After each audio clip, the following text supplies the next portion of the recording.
5 tips for Dishonored: Death of the Outsider. Death of the Outsider is a standalone DLC that takes place a few months after the events of Dishonored 2. You play as Billy Lurk, Dodd's most trusted assassin. That is, until her betrayal in the Knife of Dunwall DLC. Now Billy's out to find Dodd, who's on his own mission to locate the mystical weapon that could put an end to the Outsider.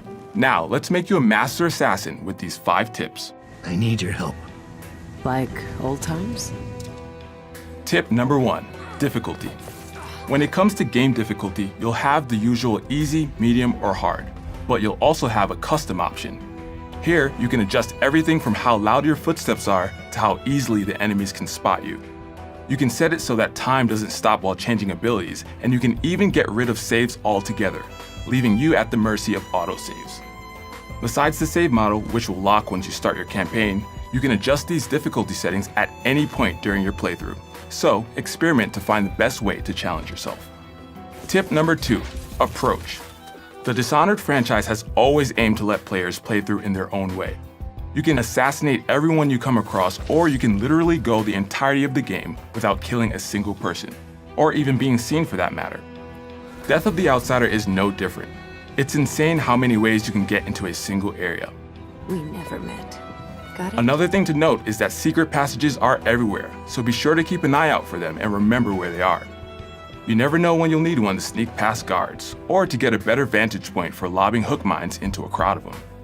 Tip number 3, bone charms. In Dishonored, there's no leveling your character, nor your supernatural powers. You become more powerful through items called bone charms. You start off with 5 open slots to place these charms. Then, as you progress, you'll be able to buy 5 additional slots, which I highly recommend making priority number 1. Bone charms offer some amazing perks, like increasing your max health, increasing your jump height, or decreasing void use. There are 3 types of bone charms: regular, corrupt, and black. Corrupt bone charms will contain a powerful trait, but they also come with a negative one, while black bone charms are incredibly powerful and tend to carry more exotic traits.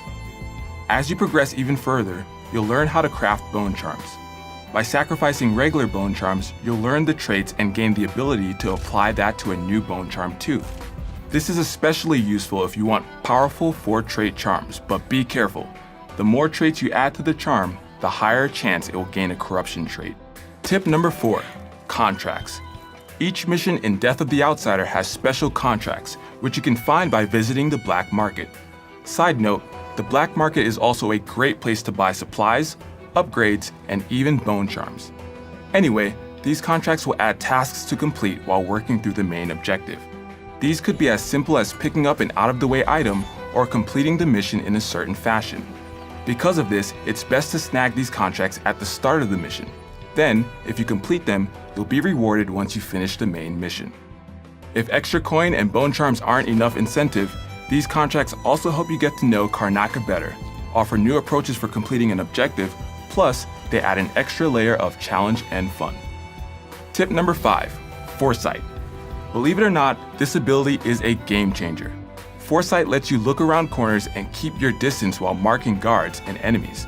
It not only shows their outline, but highlights their sightline, walking paths, and even spots they'll stop at. This is incredibly useful for getting behind enemies undetected. Foresight also allows you to spot bone charms and other useful items through walls. Overall, this is a critical ability if you want to stay stealthy. Dishonored: Death of the Outsider is a terrific standalone DLC, but for those looking to jump into the franchise with this game, be warned. The story is heavily reliant on the first 2 games, as well as their DLCs. But if you've played through those and are looking for more, this standalone is awesome. Plus, it provides a solid close to the Caldwell era of the games. Death of the Outsider is a much bigger game than it seems.